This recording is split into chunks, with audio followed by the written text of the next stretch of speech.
काफी समय पहले की बात है। प्रतापगढ़ नाम का एक राज्य था। वहाँ का राजा बहुत अच्छा था, मगर राजा को एक सुख नहीं था। वो ये कि उसके कोई भी संतान नहीं थी और वह चाहता था कि अब वह राज्य के अंदर किसी योग्य बच्चे को गोद ले, ताकि वह उसका उत्तराधिकारी बन सके और आगे की भागदौड़ को सुचारू रूप से चला सके। और इसी को देखते हुए राजा ने राज्य में घोषणा करवा दी कि सभी बच्चे राजमहल में एकत्रित हो जाए। ऐसा ही हुआ।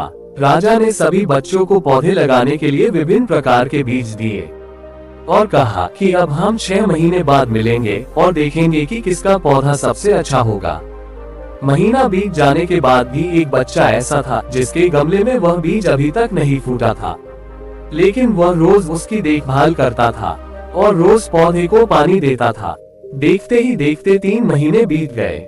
बच्चा परेशान हो गया। तभी उसकी माँ ने कहा कि बेटा धैर्य रखो, कुछ बीजों को फलने में ज्यादा वक्त लगता है।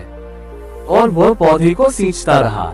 6 महीने हो गए। राजा के पास जाने का समय आ चुका था, लेकिन वह डरा हुआ था कि सभी बच्चों के गमलों में तो पौधे होंगे और उसका गमला खाली होगा। लेकिन वह बच्चा ईमानदार था और सारे बच्चे राजमहल में आ चुके थे। कुछ बच्चे जोश से भरे हुए थे, क्योंकि उनके अंदर राज्य का उत्तराधिकारी बनने की प्रबल लालसा थी।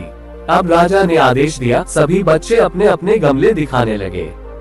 मगर एक बच्चा सहमा हुआ था, क्योंकि उसका गमला खाली था। तभी राजा की नजर उस गमले पर गई। उसने पूछा, तुम्हारा गमला तो खाली है। तो उसने कहा, लेकिन मैंने इस गमले की 6 महीने तक देखभाल की है। राजा उसकी ईमानदारी से खुश था कि उसका गमला खाली है।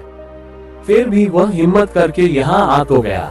सभी बच्चों के गमले देखने के बाद राजा ने उस बच्चे को सभी के सामने बुलाया। बच्चा सहम गया और राजा ने वह गमला सभी को दिखाया। सभी बच्चे जोर से हंसने लगे। राजा ने कहा, शांत हो जाइए, इतने खुश मत होइए। आप सभी के पास जो पौधे हैं वो सब बंजर है। आप चाहे कितनी भी मेहनत कर ले, उनसे कुछ नहीं निकलेगा।